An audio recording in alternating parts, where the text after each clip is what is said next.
Is there anything more challenging than being on a spiritual path? You meditate, you're doing whatever it is you're doing to try to live the life of a spiritual person, but nothing replaces raising your frequency. When you raise your frequency, what happens is, let's sort of say, like an earthquake, sure, things shake, but then they settle at a better place, then they fit better.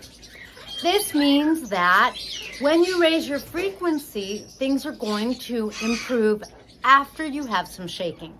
How do you deal with the shaking, and what happens when things improve? What does that mean? What does that look like? The shaking means that, what we used to say, is your shit comes up. It means that your lower vibrating behaviors, frequencies, patterns, beliefs, feelings, they get shaken up to the surface, just like they would in an earthquake. And they get activated. Now that activation and that coming forward is like exposing it to sunlight.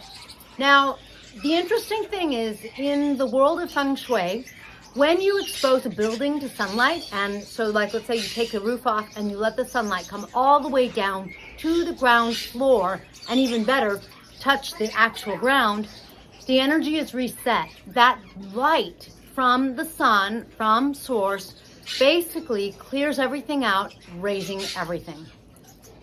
That's exactly what happens when your stuff comes up and it feels uncomfortable, it's not fun, you're unhappy, you might be mad, you might be moody.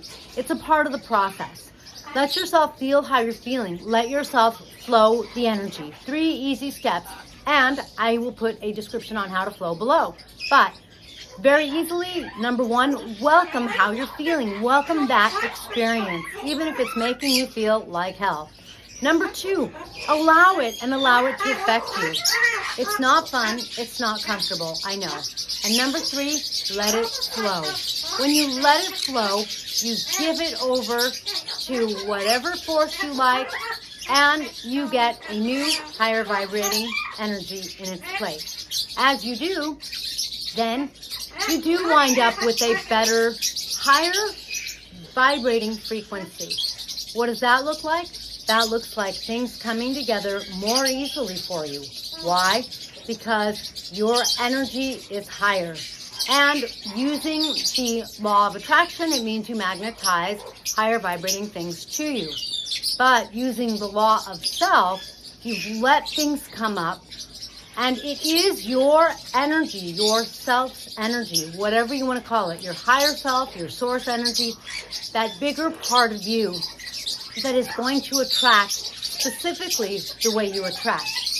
And therefore, when you want to get to know yourself better, when you want to tap into your passion, tap into your ability to attract, tap into whatever magic you have, well, the best way to do that is to let everything flow. You flow your energy, like I said, and you are bringing yourself into a higher and higher and more true frequency of your authentic or higher self. Cosmic self is a great word for it too. So make sure to get yourself flowing. It's something that children do every day, all the time. So it's something that you want to be sure to do every day as much as possible. As you do, you're going to find that life runs more fluidly and things feel better. Because you're going to get to the point where things have shaken and settled.